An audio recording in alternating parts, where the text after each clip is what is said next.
Sectionalist joke, guys. Yes, yeah. So I'm a fan. The Eastern Orthodox not big fans of the Pope either, too.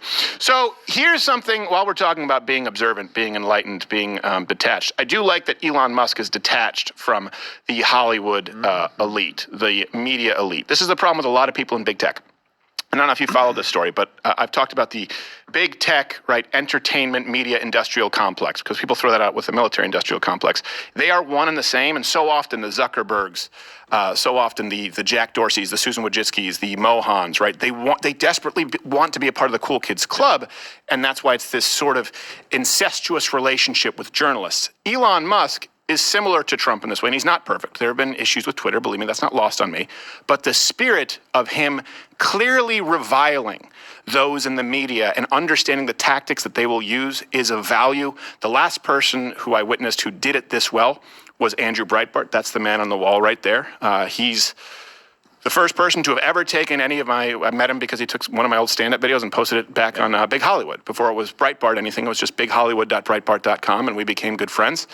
He understood the media because he was raised in Brentwood and Hollywood, and he understood how to fight back. Elon Musk does a pretty close job. I want you to watch this, and there are a lot of lessons that you can take with it. Here he is with a BBC reporter live interview. We're Wednesday, right? So this was yesterday. Tuesday night, yeah. Yeah.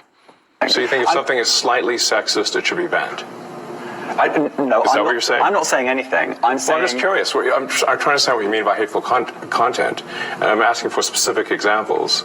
And you just said that if something is slightly sexist, that's hateful content. Does that mean that it should be banned? Well, you've asked me whether my feed, whether it's got less or more. I'd say it's got slightly more. That's why I'm asking for examples. Remember, he said that. Can you name one example? I honestly don't use. Honestly, I don't. You can't name a single example. I'll tell you why, because I don't actually use that feed anymore because I just don't particularly like it. You actually, a lot of people are quite similar. I don't let him out. Don't give him the out. Elon does. You've seen more hateful content, but you can't name a single example, not even one. I'm not sure I've used that feed for the last 3 or 4 weeks, and well, then how did you see the hateful content? Because I've been using Twitter since you've taken over for the last 6 months. Okay, so then you must have at some point seen that for you hateful content. I'm asking for one example. Right. And you can't give a single one. And I'm saying... Then I say, sir, that you don't know what you're talking about. Really? Yeah, because you can't give a single example of hateful content, not even one tweet. And yet you claimed that the hateful content was high. Well, that's false. No, what I claimed... Read a slide. What I claimed was there are many organizations that say that kind of information is on other organizations, now, whether it has on my feed or not. I mean, right. And he's not letting him go. This is important. Strategic Dialogue Institute in the UK. They will say that. So look, people will say all sorts of nonsense. I'm literally asking for a single example, and you can't name one.